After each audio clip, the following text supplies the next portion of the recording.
Have you ever felt frustrated and powerless when dealing with office politics? You know, those moments when one or couple staff members seem determined to undermine you right in front of everyone else. Well, don't worry, because I'm here to tell you that you're not powerless.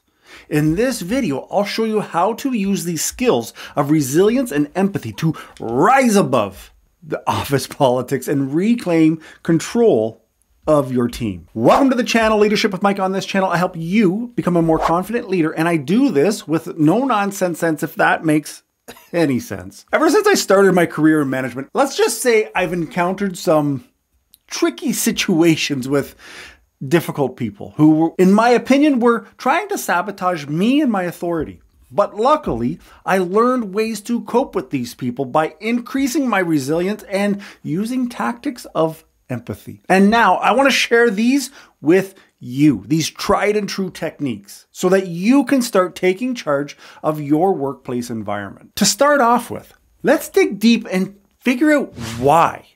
The why behind this. What is the root cause that's driving these issues? It could be a lack of clear communication. It could be conflicting priorities. And it's possible that the leadership team that was there or established before you has created an environment where people feel like they have to play a certain game to get ahead. No matter what the reason may be, uncovering this why will give us valuable insights so that we can move forward and make progress. Now, managing difficult people can be, well, difficult, but it's important to face these difficult people head on.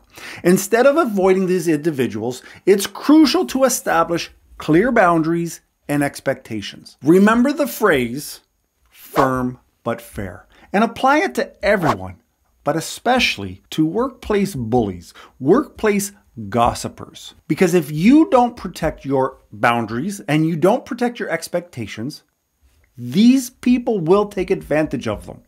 Take control and don't let anyone walk all over you. If you're finding value, now would be a great time to subscribe. But anyway, I know firsthand just how awful it feels when you're undermined at work. It's enough to make you dread going in each day, and you start to question your own worth, but don't lose hope. Dealing with colleagues who undermine you is something you can learn to handle, and it all begins with having open communication or open conversations. Being honest about how their actions make you feel is a solid first step. Now, don't let tough talk scare you. Approach them calmly and with respect. But don't also come into the conversation as a victim. You are sharing. You are explaining. You're not asking for their mercy. Sometimes we might think it's easier to stay silent and avoid the conflict altogether. But guess what? That's not going to fix anything. In fact, it's only going to make things worse. The real trick is to speak up when it matters without us losing our cool, so to speak. It can be a bit tricky to strike that balance, but hey, practice makes perfect. You need to make sure that you're not letting your emotions dictate what and how you say things. Now, let's talk about workplace bullies, or should I say, those people who are trying to undermine you. The truth is, they all have one thing in common. This is a fact. They hate confidence and assertiveness in their would-be victims. These two qualities make their job so much harder because they're used to people avoiding them. They're used to people letting them think that they've won. Oh, but not you, my friend.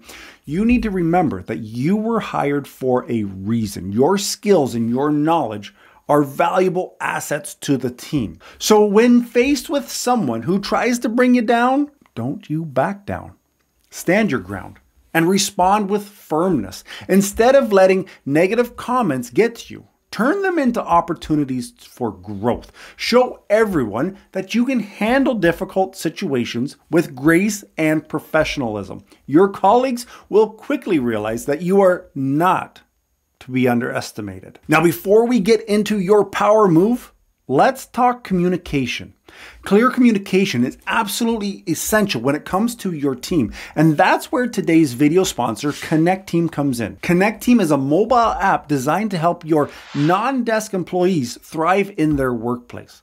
And communication is a vital part of that. With Connect Team, managers can easily connect with their teams to ensure everyone is on the same page. It's crucial for all employees in a business to be aligned and working towards the same goals and objectives. As a manager, it's also important to bring awareness to important issues. Sometimes there's a situation or a message that just needs to be relayed to the entire team quickly, and Connect Team makes that simple. Whether it's a safety concern or a theft attempt at one of your stores, every employee needs to be aware in order to keep the business running smoothly. The great news is that Connect Team is readily accessible to your entire team. And if you have 10 employees or less, it's absolutely free.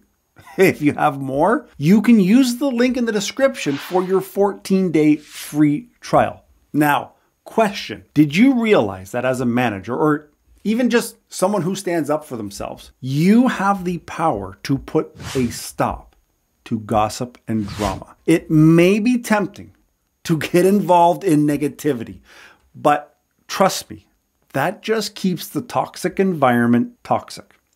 Instead, taking a firm stance against drama, against gossip, can help you elevate yourself. When you stay focused on your work and you refuse to participate in negative talk, you not only maintain a level of professionalism, but you also demonstrate that you're better than the pettiness. Not the people, but the pettiness. Now, I guess the question we have left to answer is, what type of person undermines you as a supervisor? In this video, we discuss 8 types of undermining employees and how to work with them. So get your coffee. I'll see you there. Ciao.